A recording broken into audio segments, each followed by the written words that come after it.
প্রিয় ভিউয়ার্স, আসসালামু আলাইকুম। কেমন আছেন সবাই? আশা করি যে যেখানে আছেন ভালো আছেন, সুস্থ আছেন। আমি আজকে রান্না করে দেখাবো বাচ্চাদেরকে সবজি খাওয়ানোর নিনজা টেকনিক।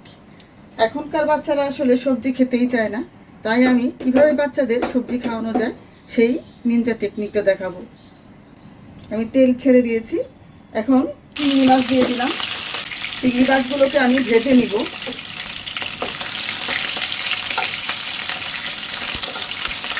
হালকা ভাজবো, চিংড়ি মাছ নরম তো, বেশি ভাজতে হয় না। হয়ে গেছে। এখন আমি বেশ কিছুটা পেঁয়াজ কুচি দিয়ে দিব। আমি এই রান্নাটার মধ্যে ঝাল খুব কম দিব, যেহেতু বাচ্চাদের রেসিপি। দিয়ে দিলাম একটু লবণ, হাফ চা চামচ ধনিয়া, হলুদ, মরিচের গুঁড়ো। আর আমি যেহেতু চিংড়ি মাছটা রান্না করব, সেহেতু আদা রসুন আমি তেমন বেশি দিব না। হাফ চা চামচ আদা রসুন দিলাম, একটু পানি দিলাম। এখন আমি মশলাটাকে ভালোভাবে কষিয়ে নেব। এই রান্নাটা করতে বেশি সময় লাগে না, আমি 5-7 মিনিটেই রান্নাটা করে ফেলবো। কষানো হয়ে গিয়েছে, এখন আমি এর মধ্যে পটল দিয়ে দিব, গাজর দিয়ে দিব, ঢেঁড়সটা আমি পরে দিব। এখন এই সবজিগুলোকে একটু কষিয়ে নিব, একটু পানি দিই।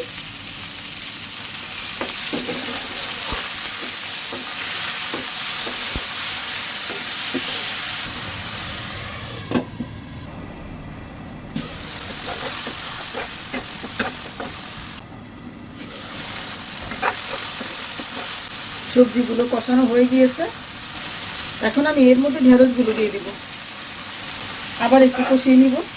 ঢেঁড়সটা বেশি সিদ্ধ করতে হয় না, তাহলে বেশি পিচ্ছিল হয়ে যায়, তাই আমি ঢেঁড়সটা পরে দিয়েছি। আমার কষানো হয়ে গিয়েছে, এ পর্যায়ে আমি দিয়ে দিব পরিমাণ মতো পানি। লবণটা দেখে নিব ঠিক আছে কিনা, আর একটু লাগবে। রান্নার মাঝখানে একবার নেড়ে দিব।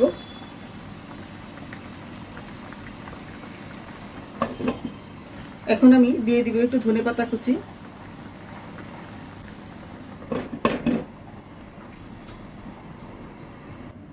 হয়ে গেল আমার চিংড়ি মাছ দিয়ে সবজি রান্না। এটা বাচ্চাদের সবজি খাওয়ানোর একটা নিনজা টেকনিক। আর এই সবজি রান্না করতে গেলে কিন্তু মশলা বেশি দেওয়া যায় না, যেহেতু বাচ্চারা খাবে। আজকে এই পর্যন্তই। সবাই ভালো থাকবেন, সুস্থ থাকবেন, আর আমার জন্য দোয়া করবেন, আমি যেন নতুন নতুন রেসিপি আপনাদের সামনে নিয়ে আসতে পারি। আল্লাহ হাফেজ।